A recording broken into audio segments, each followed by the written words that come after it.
मध्य प्रदेश के मुख्यमंत्री शिवराज सिंह चौहान से ये बात करनी आवश्यक हो जाती है कि शिवराज जी, आपके यहाँ तो किसान ज़्यादातर संतुष्ट ही दिखाई दे रहे हैं, ज़्यादातर। वैसे में प्रधानमंत्री को मध्य प्रदेश के किसानों को संबोधित करते हुए बाकियों को भी संबोधित करना ठीक क्यों लगा होगा? देखिए, मध्य प्रदेश में तो लगातार हमारे कार्यक्रम चल रहे हैं, न केवल किसान कानूनों को लेके बल्कि अलग अलग योजनाओं को लेकर भी हम लगातार किसानों से संवाद करते हैं। मध्य प्रदेश में खरीफ की फसल खराब हुई थी सोयाबीन की, उसकी राहत की राशि किसानों के खाते में 1600 करोड़ रुपया डलनी थी। उसके पहले भी हमने किसान सम्मेलन किए। सच बात तो यह है, देखिए, कि ये तीनों किसान कानून किसानों के व्यापक हित में है। श्रीमान नरेंद्र मोदी जी बहुत दूरदर्शी नेता हैं और किसान हित उनके लिए सर्वोपरि है। वो विजनरी लीडर भी है, न केवल विजनरी है बल्कि विजन को जमीन पर उतारना भी जानते हैं, उसके लिए रोड मैप बनाते हैं और रोड मैप पर चल के लक्ष्य हासिल करने की दृढ़ इच्छा और संकल्प शक्ति भी उनकी है। और इसलिए किसानों की आय दोगुना करने में ये तीनों कृषि कानून मील के पत्थर साबित होंगे। ये मध्य प्रदेश के किसान अच्छी तरह जानते हैं।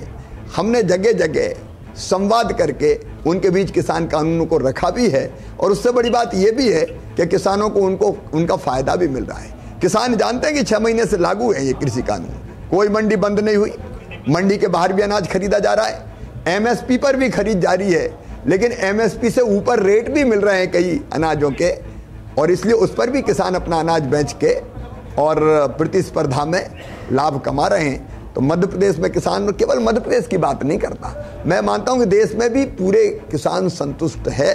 केवल कुछ लोग बरगला रहे हैं, भ्रमित कर रहे हैं कुछ किसान मित्रों को, तो उनसे भी सरकार लगातार संवाद बनाए रखने की कोशिश कर रही है। शिवराज जी, एक बात और, जैसे मध्य प्रदेश के संदर्भ में हम बात करें, क्या ये इन कानूनों के संदर्भ में भी ये राज्य पर बहुत हद तक मुनहसर है क्या, कि स्थितियां कैसी बनेंगी, क्या होगा आगे वहां के किसानों के संदर्भ में?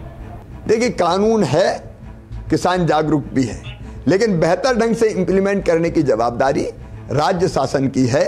राज्य शासन या लोक कल्याणकारी सरकार, वेलफेयर स्टेट की ये ड्यूटी है कि ठीक ढंग से योजनाओं का और कानूनों का लाभ दिलाए। राज्य सरकारें होती काहे के लिए? हमारा काम ही, पहला काम तो गुड गवर्नेंस ही है ना हमारा, कि बिना किसी परेशानी के कानूनों का लाभ, योजनाओं का लाभ किसान को मिले। और इसलिए मैं इस बात को जरूर मानता हूं कि राज्य सरकारों को ज्यादा सचेत और सतर्क रह के अपनी जनता को लाभ दिलाने का प्रयास करना चाहिए। जो लोग ये कह रहे हैं कि देखिए, पहले से बड़ी बड़ी ग्रेनरीज बना ली गई, पहले से ही कॉरपोरेट स्पेसिफिक को फायदा पहुंचाने के लिए राह बनाने की कोशिश की जा रही है, उन लोगों से आप क्या कहना चाहेंगे? देखिए, लोकतंत्र में कोई कॉरपोरेट एकाधिकार नहीं कर सकता। कानूनों में सारी स्पष्टता है, जनता के हित में है ये। और लोकतंत्र में हर 5 साल में चुनाव आते हैं, बार बार चुनाव आते हैं। कोई भी राजनीतिक दल धोखाधड़ी करके लंबे समय तक टिका नहीं रह सकता। भारतीय जनता पार्टी का जहां तक सवाल है, मैं फिर ये कह रहा हूं कि किसान हित हमारे लिए, हमारे प्रधानमंत्री जी के लिए सर्वोपरि है। किसान हमारा भगवान है, उसी के लिए हम सरकार चला रहे हैं, उसके कल्याण के लिए, उसकी खेती को लाभ का धंधा बनाने के लिए। किसानों की आय दुगनी करने का महासंकल्प है प्रधानमंत्री नरेंद्र मोदी जी का। और इसलिए 3 कानून के साथ साथ अनेकों चीजें उन्होंने, अब आप देखिए, प्रधानमंत्री फसल बीमा योजना, किसान क्रेडिट कार्ड की योजना, किसानों को कम ब्याज पे पैसा देना, 1 लाख करोड़ रुपए का एग्रो इंफ्रा फंड, उसकी स्थापना, राहत की राशि देना, प्रधानमंत्री किसान सम्मान निधि के रूप में 75,000 करोड़ रुपया हर साल किसानों के खाते में डालना। ये कोई जिसके मन में संवेदना ना हो किसानों के लिए, जो किसानों का सच्चा हितैषी ना हो, वो कोई कर सकता है क्या? ये नरेंद्र मोदी जी है जो कर रहे हैं। और मुझे देश के किसानों को उन पर पूरा विश्वास है।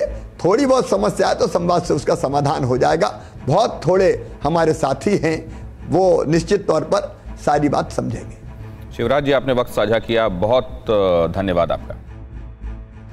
न्यूज़ टॉप 9 रोज सुबह 7 बजे और शाम 7 बजे सिर्फ TV9 भारतवर्ष पर।